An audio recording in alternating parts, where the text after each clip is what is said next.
Good morning. Welcome to Divinity 648. My name is Christina. Today is March 31st and it is 8:49 in the morning.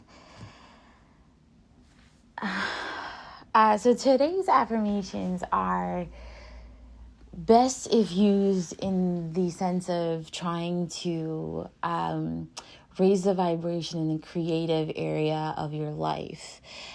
Creative being reinventing your energy, reinventing everything about yourself in general, for those of you who are on the higher vibration of life, right? It's like, growing up, Madonna would change everything about herself based on the album she was putting out. It was like she just continuously reinvented every detail of who she was, and that was her flow.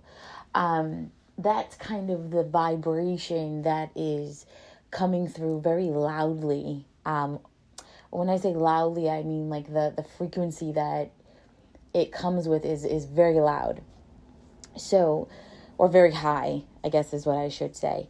So that vibration of dyeing your hair, going out and buying a completely different type of wardrobe, unlike anything you usually wear, cutting your hair, tattoos, piercings, anything that is considered creative by self-expression on the outward side, because Phoenix Rising is pretty much done. And that this part of the process through your ascension is that part of, okay, the old me is dead. Who am I now, right? What have I learned? What has impacted me significantly to the extent that I am able to express myself in a different manner so that I do not repeat the karmic cycles that I've released, right? So affirmations that are relevant would be: I am creative. I am love. I express myself freely, without boundaries, without limits. You want to do affirmations such as, I am creative. I am abundant in ideas and inspiration. I am motivated. I am that spark of the next, how many years you want to plan yourself out for. Because in this area, it has been raining. Water is a conductor for energy. A lot of those who do understand the true meaning of what it is to live through Phoenix Rising energy, you understand that the energy is popping right now. You understand that, everything you need to flow through you is flowing through you effortlessly. It's like the information, the knowledge is starting to finally shift its way around and through, above and below, and you are able to tap into the appropriate energy for the self-transformation, right? It's no longer thinking about who you want to be, how you want to be, and the way that you want to be. It's kind of just flowing. It's happening. So even if you're not thinking about it consciously, you might be finding yourself at the store. You might be looking online. You might just be attracted to doing something else. You could have been asking yourself or thinking to yourself, I want to do this, or I want to go do that, as far as changes over the last 3 months. And finally you're at that point where you're like, okay, I'm just going to go get it done. I'm just going to go do this kind of deal, right? So make sure your affirmations are in alignment with that type of energy, so that way you get the most of what this shift has to offer everyone. And again, it is going to impact everyone.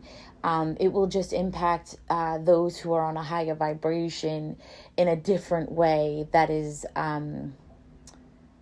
more noticeable or more in alignment with whatever the desired outcome is, as long as it's obviously respecting free will of all individuals involved, of course, right?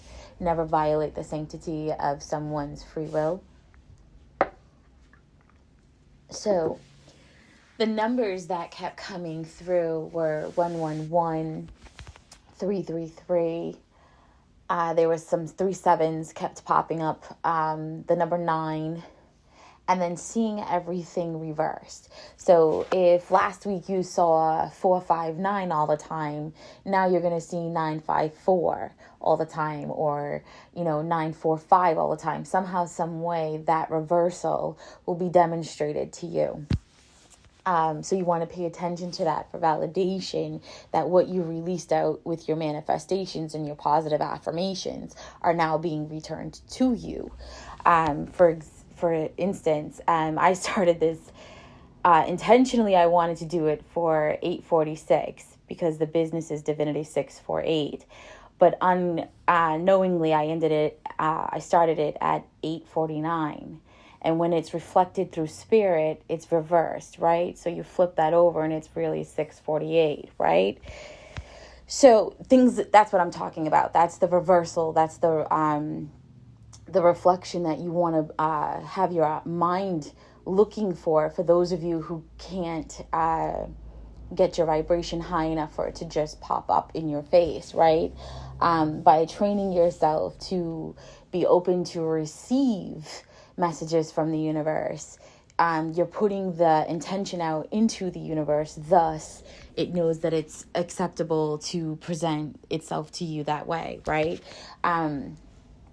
Another thing to remember is water holds memory, no matter what you do to it. So if it's rain, fog, mist, whatever, your blood, your body, because you drink water, just know that your body is going to retain the memory that's in that water. So it's important to talk into your water before you consume it, right? I am love. I am prosperity. I am creative. I am abundant in my own unique way. I am abundant in my goals. I am abundant, whatever you want to say, right?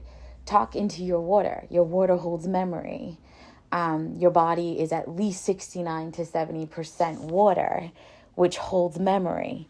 So if you're talking love and all this beautifulness into your water and you're consuming it, that memory is there. And if you've watched the documentary that's available on Amazon on the recommendations page, I think it's called The Secret Life of Water or The Secret of Water, you understand water transforms its shape into whatever's being spoken to it because of the vibration that goes into the water. And again, it holds memory.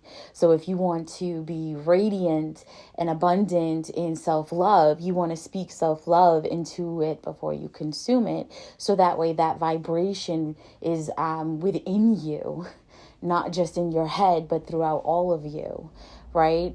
If you watch that documentary, you'll see that, heavy metal music or aggression or violence and stuff like that kills the water. So if you're negative and you're talking, negatively to your water or out loud or thinking that way as you're consuming water, that's the energy you're pouring into yourself. And again, water holds memory indefinitely. There's no clear reset, all that stays.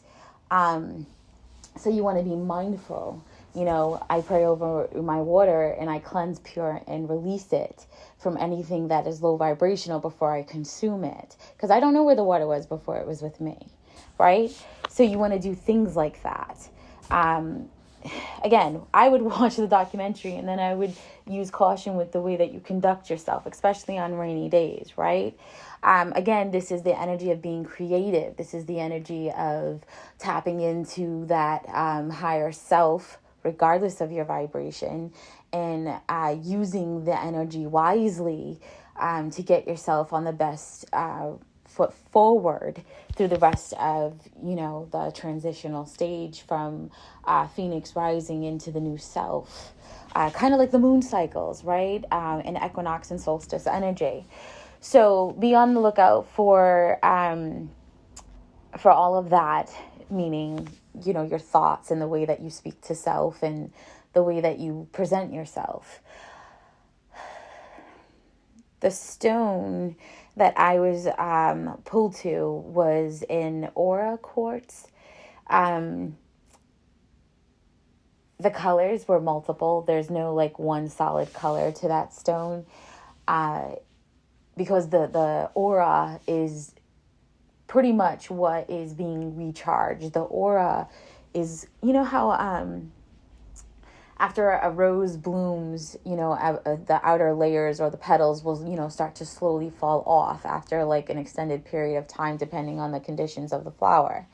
So, or even like an onion, when you start to peel off the layers, the external layers of the onion, that's kind of what our auras are doing right now. Like a snake sheds its skin, phoenix rising. We're in that stage pretty much. So you want to keep that in mind, because our aura is literally doing that. It's peeling back some layers. We're shedding some energetic skin, and we're becoming a new version of self. So just as you conduct yourself throughout your days and continuously throughout your days, keep that in mind.